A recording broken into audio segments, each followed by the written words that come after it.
Hello there. If you're watching this video, you are probably looking to have a natural, unmedicated birth, and I am cheering you.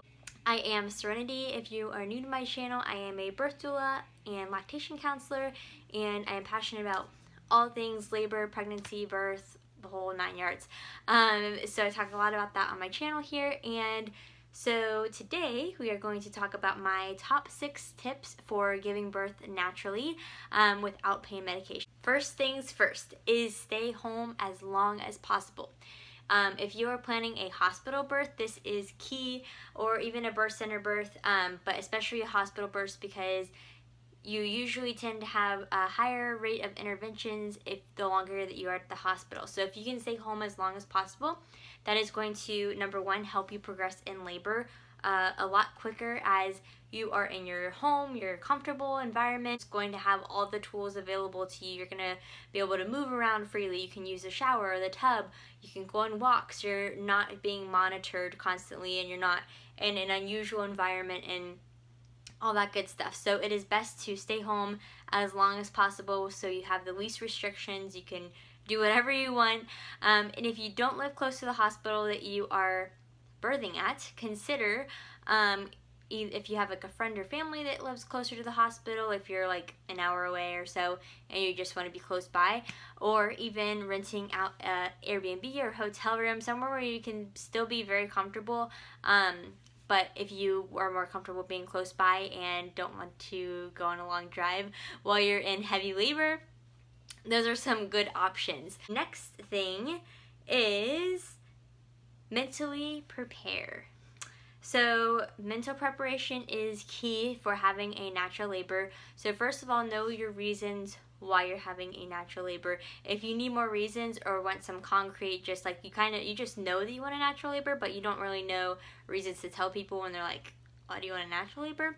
Check out my video on why a natural labor is better than medicated labor. So you want to be prepared and knowing the anatomy and physiology of labor and how that works, because just knowing that information is going to help you know what's going on with your body and have less fear. You do not want to have any fear going into birth, because fear creates tension, which creates pain. So it's like a fear tension pain cycle, and it just continues the more fear you have and the more tension you have. So just keep note of that. Try to work through all your fears beforehand, and then in labor, if you notice it creeping up, then like nip it in the butt right away. So there's that. Next is relax, which is easier said than done, but notice where you typically tense up whenever you're feeling stressed or in pain. I personally tense up in my shoulders, or even like my jaw gets tense.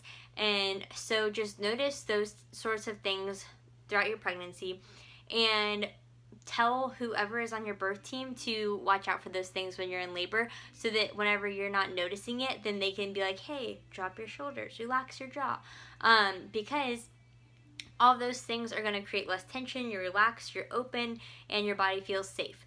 Movement is the next thing. So keeping your free range of movement is also key. Movement helps with just being comfortable and managing contractions. So at the hospital, you're typically monitored continuously. That's just what they like to do off the bat. So you can actually advocate for having intermittent monitoring, which is where they either come in and put the monitors on you for like 15 minutes at a time, 30 minutes at a time, something like that, and then they take them off, or they even have the wireless ones too. The problem with even the wireless ones being continuous is whenever you are moving around, the monitors move, baby moves, and then they have to keep coming in and telling you to get into different positions because it's not picking up. So know your options here, as movement is super, super important, and you do not want to be confined to the bed when you are having a natural birth. Next is hire a doula, and I know I'm a little bit biased, but a doula can be a huge help, especially if you are just planning on it being you and your partner, because it is your partner's first time, it might not even be their first time, but they are experiencing this too. They are going through labor with you. They are maybe even possibly becoming a dad for the first time. And they're feeling all the same emotions and everything too, and it might even be their first time going through labor with someone, and so they might be feeling stressed and like, I don't know what to do, I'm forgetting everything I learned in childbirth education class. And so having a doula is someone who can be a coach. One of my clients said, explained to her husband that a doula is like a wedding coordinator for your birth, which it basically describes it perfectly, because we help with a multitude of things, and especially just making sure that things are going as smoothly as possible for you. So we are helping with all like the little details, and hey, you know, if you want to stay home as long as possible, we can be watching your labor and saying, hey, you know, it might be time to consider going to the hospital, and like that sort of things to help make things go smoothly as possible. We'll remind you guys to eat and stay hydrated. We will be there to switch on and off with your partner so that your partner can get rest and go to the bathroom and eat without feeling guilty for leaving you. And we can even recommend, you know, position changes, massages, all the different comfort techniques and everything to help, again, make labor go as smoothly as possible and to help you achieve your natural birth. Next is know your rights and your options. So you do not have to agree to anything, any intervention. If they are pushing you, you can even sign an against medical advice form if that is needed. But you have the right to decline anything and everything. You have the right to know about the procedures that are going to be done, and you have in like the interventions and everything. And I definitely recommend using the BRAIN acronym for asking questions, because even if you might have researched it and you know exactly what you want to do before you go into labor, your decisions might change or your situation changes or whatnot, and you might need to change your mind or whatnot. So having the BRAIN acronym in the back of your mind is super helpful with just asking questions and getting a fully informed view of interventions or whatever is going on. So BRAIN is the acronym. It is B, benefits. What are the benefits of this? How is it going to help me? How is it going to help my baby? How will it help my labor?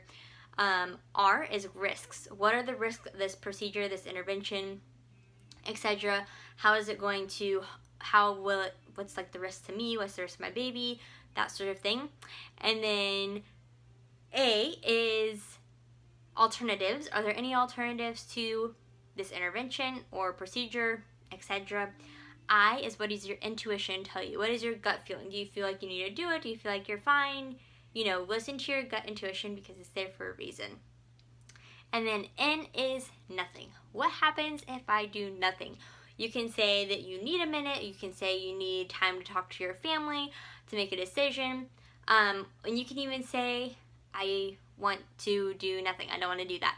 Those are my top 6 tips for having a natural labor, and you totally got this. You can do this even if you believe that you have a low pain tolerance or you have other fears surrounding it. I just want to encourage you to work through those fears, and you totally have this. So, bonus tip real quick. If you are birthing at a hospital, you can make sure that the nurse knows that you do not want the anesthesiologist or anyone coming in asking if you want an epidural or any type of pain medication. You can tell them that I will request it if I need it. And so that way there's no extra people coming in or no extra interruptions going on. And it's not just like something that you can say yes to. You actually have to like be like, okay, like I need something now. And it just makes it like easier to have a natural birth whenever there's less interruptions, for one, but then also whenever it's not so easy to just have that immediate like pain relief of medication. So there is that. I hope that this video is helpful. If you have any questions or anything, please let me know in the comments, and thank you so much for watching.